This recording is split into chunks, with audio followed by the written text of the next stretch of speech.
Hey, in this video I want to introduce you to Foundation. Foundation is a framework. It's a competitor to Bootstrap. It's probably the second most popular framework out there, second to Bootstrap. There's some, I would say, some advantages to Bootstrap, and then there's some advantages to Foundation. So I can't really say one's better than the other. They're kind of different in terms of how they present their elements and how you utilize them, things like that. So it's really a matter of preference ultimately. Foundation can be used for responsive websites. You can quickly prototype websites using Foundation. You can use them to make website applications. Foundation is a mobile first approach, meaning that the way their elements are kind of put together, you lay out your page so that it looks and works great on a mobile device, and then you figure out what it looks like on a tablet and desktop after that. It's very quick development time just to get a website up and running, because a lot of these elements are sort of figured out for you and they're out of the box responsive. I would say Foundation's probably geared for more advanced programmers. So if you need more customization, be able to sort of customize how your elements look and feel, things like that, Foundation's pretty good for that. Whereas Bootstrap has its own sort of themes and styles that come with it, so it looks like a Bootstrap website versus a Foundation website. It's really kind of difficult to tell if it is. So we're going to start off with the Foundation website. So we're going to download Foundation 6. So if you go to foundation.zurb.com, if you want to follow along, you'll click on this big blue button here, and what we want to do is download everything. And when you download everything, because you do have these other options, you have a SaaS version, you can customize it, which is really great. So unlike Bootstrap, you can actually customize all the elements that you'll be using in your project, so you don't end up downloading a bunch of stuff that you never end up using, which ends up adding heft to your website. So this way you download everything that you need and nothing you don't. You can choose your colors, your primary colors, your secondary colors, things like that. So you can get a full customized version of Bootstrap on their download page here. But in our case, we're just going to download everything. And when you download everything, you'll get the let's see here, this version here. So you'll get an index.html, which is sort of a sample page. You'll see all the elements that you just downloaded, all the colors, things like that. So you'll get kind of an overview look for that. And then in your CSS in here, we have our app.css, which is just a blank CSS file for you to customize your CSS. Foundation min, which is the file we're going to be using, so we want to copy that over to our project. So I have a project folder here, and what I want to do first, before I even get to this part, I'm going to be using HTML5 boilerplate. So if you head on over to Initializer, I'm going to just restart this up. Okay, and what you want to do is click on Classic HTML5 boilerplate, and we want to just uncheck everything here. Just keep the basics. So just uncheck everything here, keep no template, modernizer, minified for jQuery, and then click the download button. And when you do that, you'll get this folder here with everything in it with index.html. So what we need to do now is integrate Foundation files into it. So we're going to use foundation min.css, copy that. You can paste that right into your CSS folder in your, I just renamed it to Foundation. This is the HTML5 boilerplate folder.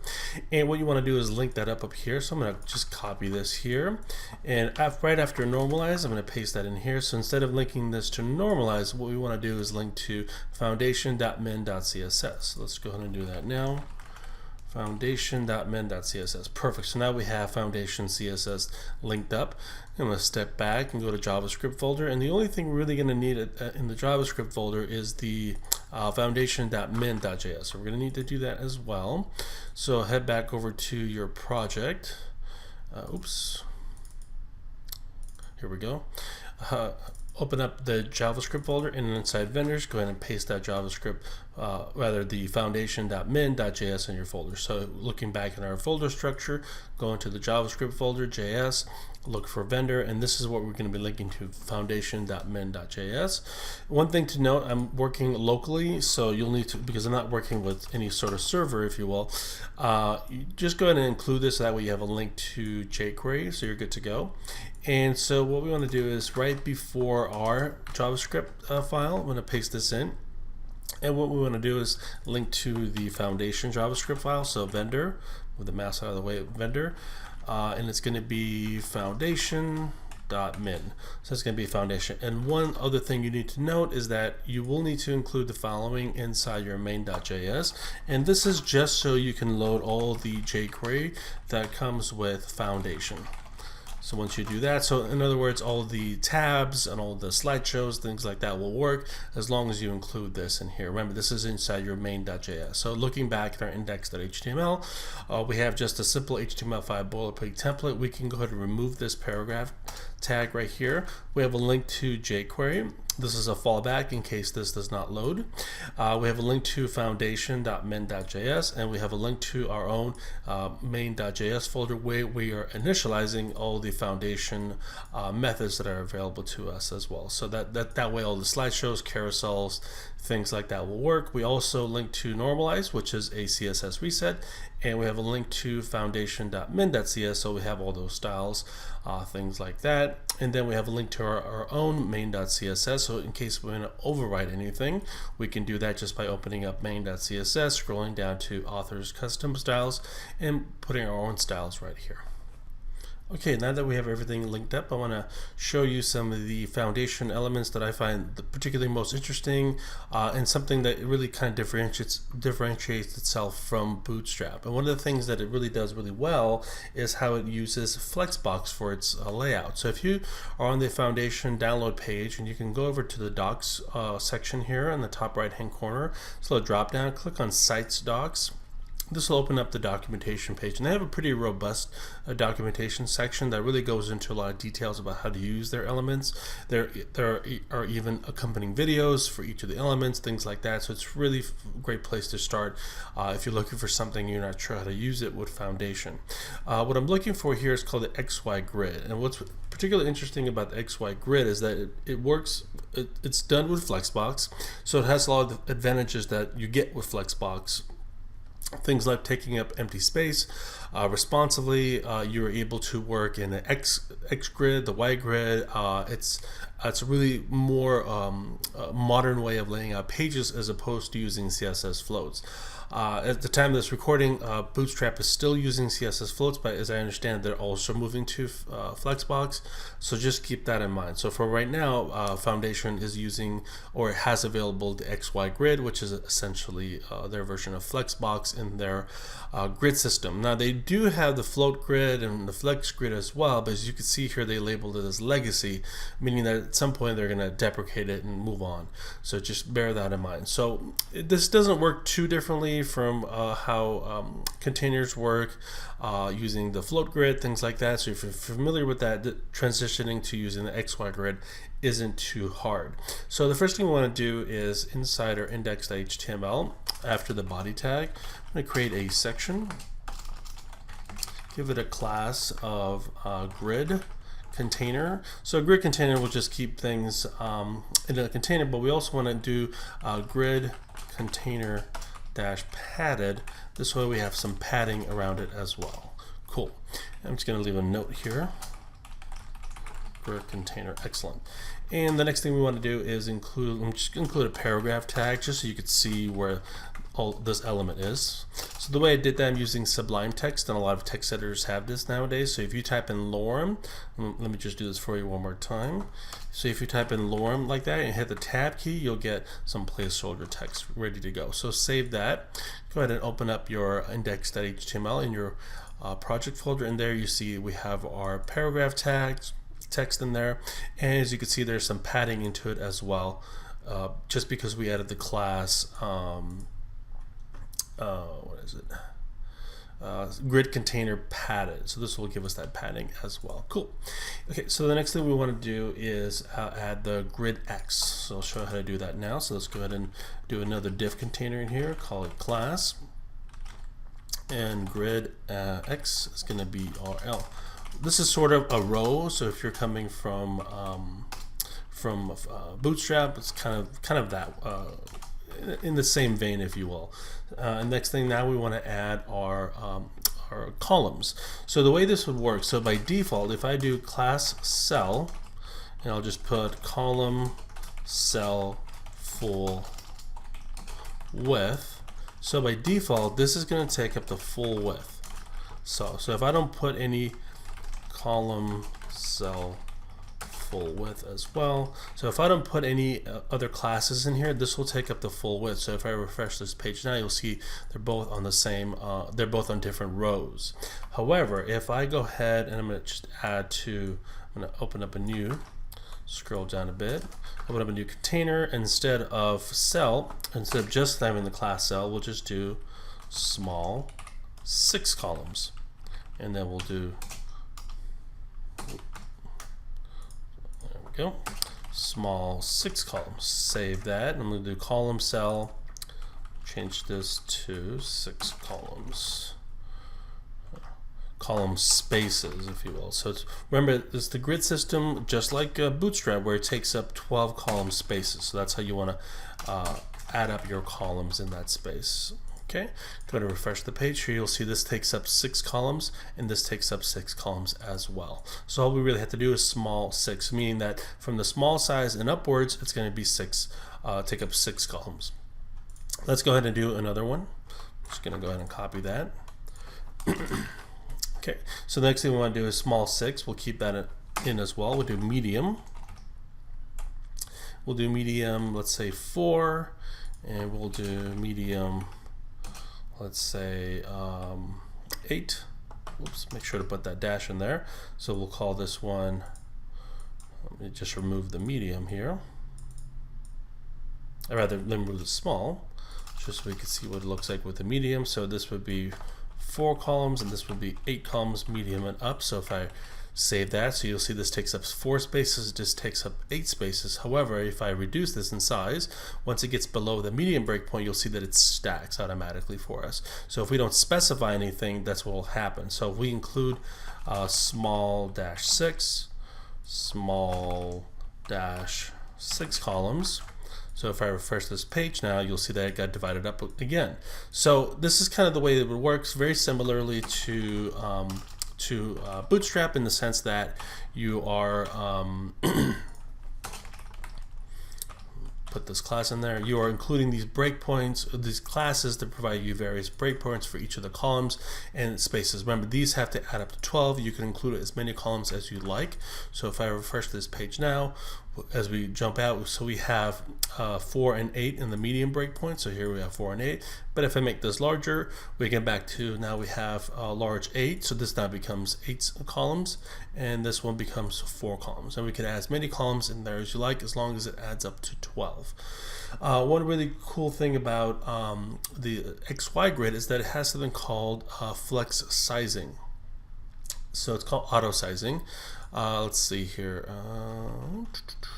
Here we go, auto sizing. And what this does is essentially, if you have, I'm just going to go ahead and create another one. I'm going to copy this one here, paste that down here. So if you have, let's say, you know this is going to be 6 columns, but this one you really don't know what this is going to be in terms of the width in here, but you want it to take up the full width there. So what you would do is you would include a class in here, and you would do auto cell. So this is a cell, we have that already in place, but this is going to be auto. So meaning that if I go ahead and refresh this page now, this takes up this portion, but this is automatically taking up whatever space is left here. So this is 6 columns across, and this has taken up the remainder space automatically. So you don't actually have to specify. So that way you can change this value here, refresh the page, and this will automatically adjust itself to fill the empty space that's being left here, because we specified this to 4 columns now. So that's pretty nifty. That's a flexbox element, so that's really cool. Okay, and the next thing I want to show you, the media queries, just so you have an idea where the breakpoints are. So these are all the media queries that are available to you. So we went over small, medium, and large. So you'll see if you don't include anything, if you just include cell, it's going to default to take up the full width. But if you, as soon as you start including medium and specify how many columns, that's when the columns will stack on the same row. So keep that in mind. So these are the media breakpoints that you have to keep in mind when you are including new classes. So this would be small only, medium and up, medium only, large and up, and then large only. So keep these media queries in mind when you're styling your page. So out of the box, it's going to be fully responsive just by adding these classes for your columns and your breakpoints. Just remember, for each row, you're adding up to 12. So just keep that in mind. So you could have 3 columns, you can have 4 columns, as long as you're adding up to 12. So for instance, if we just copy this here, so let's say we have small 4, small 4 again, and just change this to column cell 4 spaces. Cool. Let me just copy this text here, paste that in there, copy this again 2 more times. So this will give us 12. So we have 4, 8, oops, do the math right. So this will give us 12. So this way it'll take us up to the full width here. So if I refresh this page, 4, 4, 4, and then you can add more if you wanted to do that. So copy this here, and let's say for instance this was 2, 2, change this to 2, 2, save that, refresh the page, and now you have column for two spaces for the column, and then you have 4 and 4. Remember, as long as it adds up to 12, and that's how you would use the grid XY system. Okay, definitely check out the documentation page on the grid in the XY section. On here, lots of great examples in terms of how you can use this new grid system that they're making available using the Flexbox. Okay, the next thing I want to show you, I'm going to go ahead and open up another grid, class grid X, and call this one div class cell. Close that. And if you were to do an unordered list with using Foundation, let me just show you some cool classes you can take advantage of. So you have a list item, so you have item, just do list item, indent that in, copy that, just scroll up a bit here. Okay, let's say you have this list item here, so if I go back and refresh the page, just refresh this page. Okay, so here's our list item here, and what we can do is include a class on here, which would get rid of these bullets. So that's very common. Sometimes when you're working with list items, you want to go ahead and do that. So inside the unordered list here tag class, go no bullet, save that, refresh the page. There it goes, gets rid of the padding as well, so that's very important. Is that you have all this extra space, this default spacing you have with list items, this gets rid of that, so it's really cool. You have some visibility classes that you can use. So for instance, if you do class, hit it on that second list item, I'll just do hide, for instance. If I save that, refresh the page, that element goes away. However, you could also do invisible.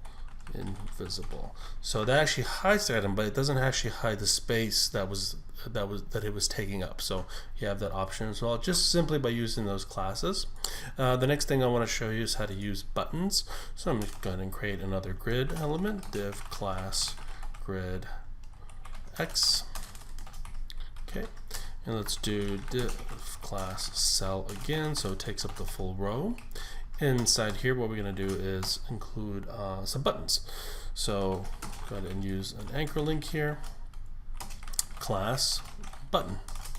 Oops.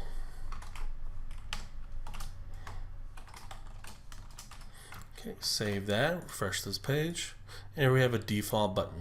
You can also change the button's colors, default colors, by adding the class success to it. And this will change that color to green. So remember, all these options, if you were to go back to, I'm going to go way back in here.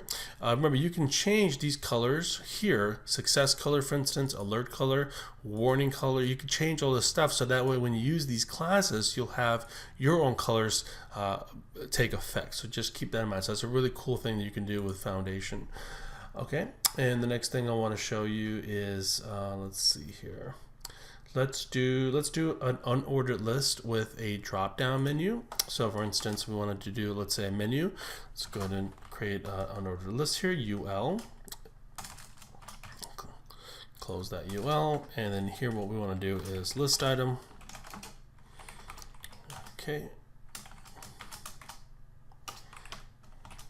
Let's just do menu item. Close that list item. So in here, one thing to keep in mind, you want to include the class of menu. Save that. Cool. Copy this. Okay, get rid of these little indentations here. Okay, and this will create, just do that. This will create a simple menu. So refresh the page, and here we have a menu laid out. And this is all because I added this class of menu here. So if I save this, refresh the page, we just have a simple unordered list. But if I include this class of menu, you have a menu that goes all the way across. Cool. Okay, and let's say we want to include a drop-down menu inside of our actual menu here. We can do that as well. So what we will need to do is include another class in here called Dropdown, just drop-down, and we need to include a data attribute. So there's just data, drop-down, menu. So now this becomes a drop-down menu. It's available, so now we just have to sort of set it up, if you will. So what we want to do is create another menu within this drop-down menu here. So let's go ahead and do that now. So if you go to the documentation page, you'll see how this is kind of put together here. So this is the list item that where we want to include our drop-down. So let's say, for instance, we pick this list item where we would have a drop-down. So I'm just going to hit return here. Return here as well. So what we need to do in here is create another unordered list. Okay, make sure to select these and indent them inside. Inside this unordered list, we have a list item, another link. So we'll just specify this as being our submenu item. Close that list item. Copy that in here. Okay, cool. And so now we have our sort of drop-down menu. So the other thing we need to include is class menu here as well. Okay, bring that in, close that gap as well, save that, come back to our page, refresh it, and now we have a drop-down menu. So remember, if you didn't include the following inside your JavaScript folder, if you didn't include this inside your custom JavaScript folder, this may not work. So just bear that in mind. Make sure to include this initialization here as well. And then now we have a drop-down menu inside your standard menu here. Okay, and the next part I want to demo for you is the top bar. So Foundation does come with its own navigation system. So if you click, if you're in the documentation site docs, and if you go to the navigation top bar, you'll come to this page, and there's an example, some sample code here, and then here's an example of what it looks like. What you can do is you can simply just copy this code here. Go ahead and copy that and paste it into your page here. I'm going to paste it at the top of the website here, right over here.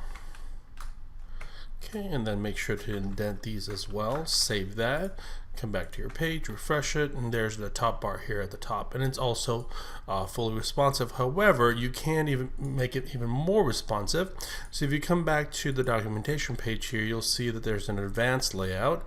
And let's see here, in this advanced layout, we'll have a button for us. So all we really need to include is this top portion here inside our current existing menu here. So what we need to do is include this portion here, and that will be right here at the top. Perfect. I'm going to make sure to indent this as well. And we also need to include this ID here for responsive menu right over here in the top bar. Save that. So you have the data responsive toggle, responsive menu here, and then the corresponding ID right over here. Save that. Come back over here, refresh the page. So here's that menu for us. However, if you now reduce this, it'll change into this sort of drop down menu here. And let's see here. Come back over here. You'll see this in action right over here as well. Here it is right here. Cool. So you could basically you could take whatever code you see on their documentation, paste it into your project, and then omit things that you don't want to use. So for instance, if you didn't want to have the right section with the search fields, for instance, you could just go ahead and remove that. Just going to remove this portion right over here, save that, come back over here, refresh the page, and then that section's gone as well. Okay, and this is how you would include Foundation icons. So Foundation, in terms of how it utilizes icons, is pretty different from the way Bootstrap does. In Bootstrap, all the icons kind of come with the CSS document. You should be good to go. But with the Foundation, you do need to download all the fonts, and you need to include the font icons in your project in order to work with them. It's not too difficult, but here I'll show you how to do that now. So you'll hit this blue button to download the font, And once you do that, you'll have a foundation icons folder right over here. So what you'll need to do is actually copy all of these elements here, for instance, and then come back into your project. Let's see here. Here it is right here. And then make a new folder. And we'll call this one fonts. Paste all of the fonts in there, including the SVG folder as well. There it is here. And now what we need to do is link to the foundation icon CSS document right there. So what we need to do, come back into our project. You could link this up and just copy this here. And then what we need to do is, instead of CSS, we need to go into fonts.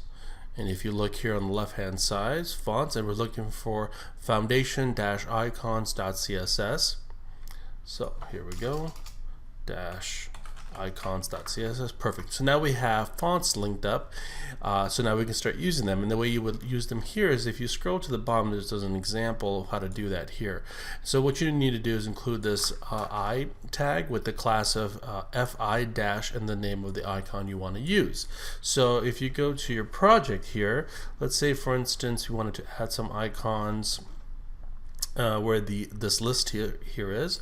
So right over here, I tag, the class of foundation icon, fi, and then the icon name. So for instance, if we wanted to do page, for instance, you would just remove this here, type in page, save that, come back to your page, refresh it, and then there's that icon right over here. So it's a little bit more steps involved, but in this case, essentially what will happen is all your fonts are going to be included with your project folder. They're not in the CDN. You do need to include the font, the icon fonts as well, including the SVG file as well for all the icons, things like that. But in terms of adding them, you could just simply just do it this way. Now you do have the option of using Font Awesome, so you don't necessarily have to use foundation icons, only if you want to. So bear that in mind. So just show you some more examples. So what you could do is I class fi, let's do male for instance, and then make sure to close that tag there, refresh the page, and then there's that mail icon right over here as well. So what you could do is,